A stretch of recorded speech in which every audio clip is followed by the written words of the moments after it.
Or I'll explain how did it came. First is sa First is in the class salary record, which is this class is represents a salary record and employees. It stores salary related information and includes a method to calculate the total salary.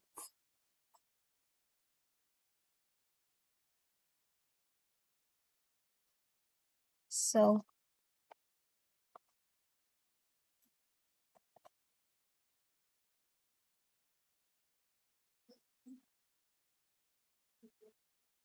so um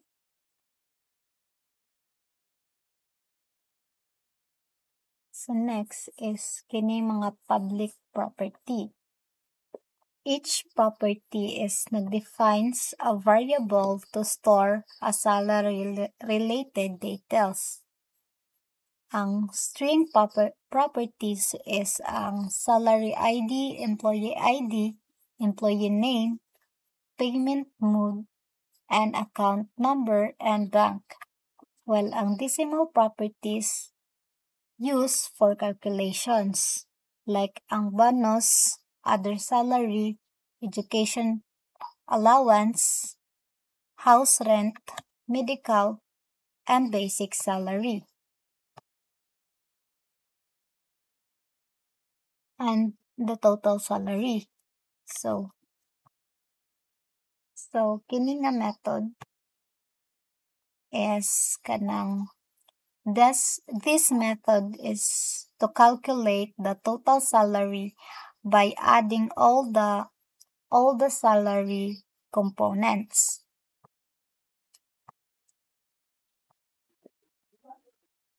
Next is ang class form, which is kini.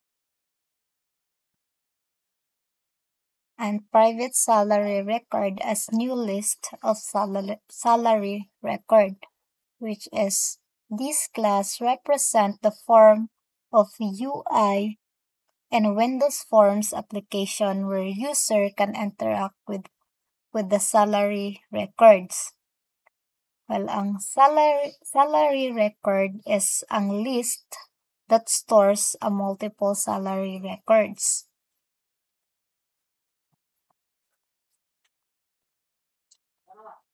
So diri sa DIM record as new salary record with kay mo handles inserting a new salary record, which is this is an event nga to handle for when button 1 is clicked.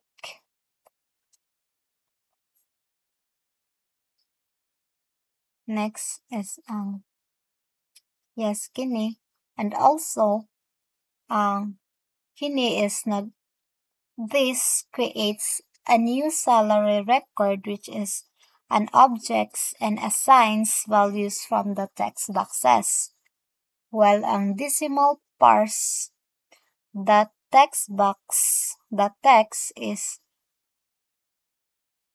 it ensures that the numeric values are properly converted, which this part is this part is kanang to compute and store the total salary.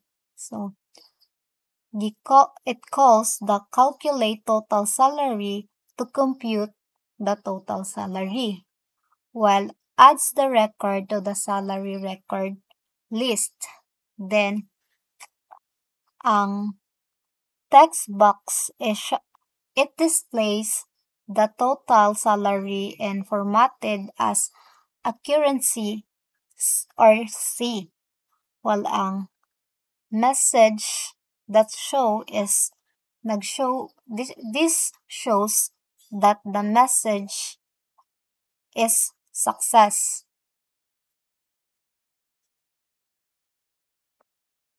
So this part this is updates the data grid views to display the latest records, while it also clears input fields.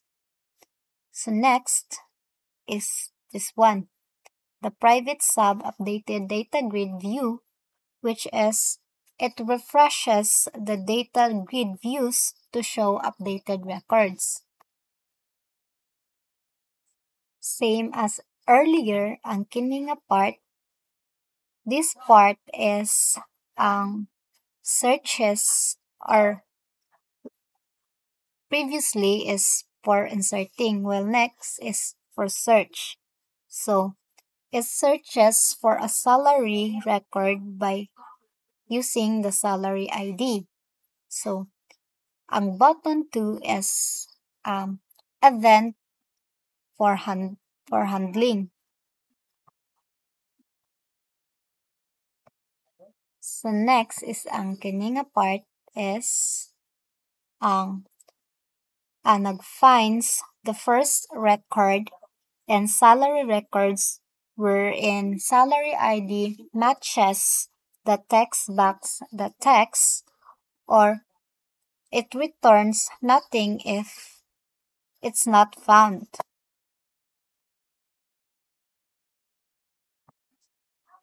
Next is kini. This part is if if the search was found, then it updates the text boxes with record details. Otherwise, it will shows that the records is not found.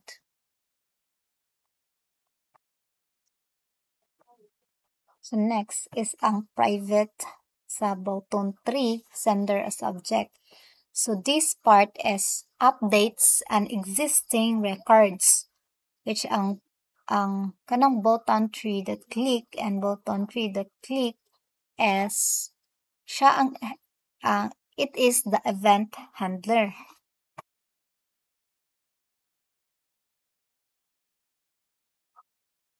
This part is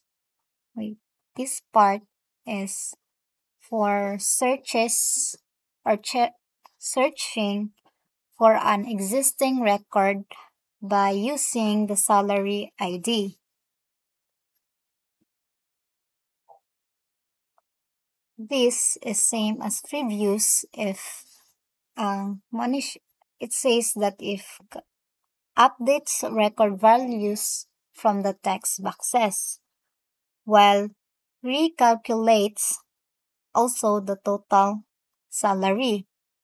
Then it will refresh and data grade view. If it's not found, then it will show the records is not found. So next is ang private sub button for click or the delete. So this part is for the deletes. It deletes an existing record. While ang button is this is the event handler. So ang dump, so this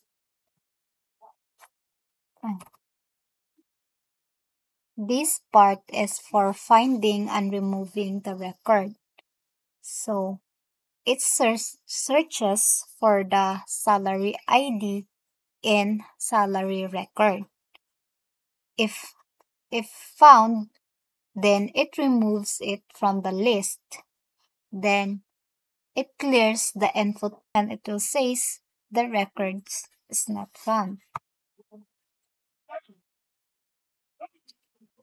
So next is this part, which is this clears all the input fields. And lastly is this part. This is a form load event. It runs when the form is open. So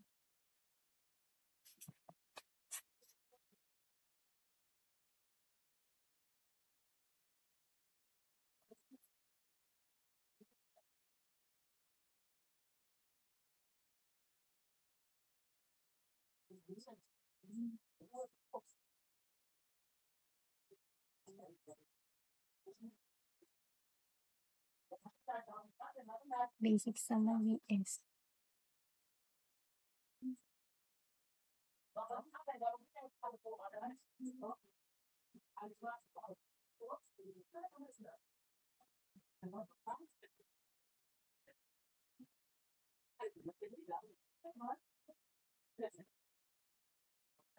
first I will loading this in.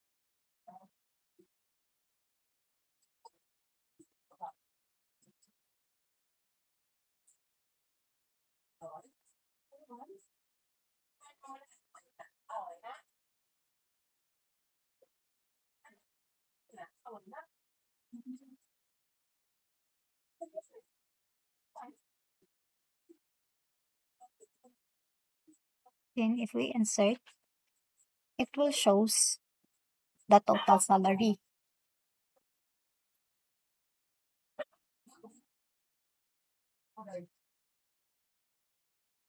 That would be all, sir. I am Janvici Estancia from BIS IT 2E.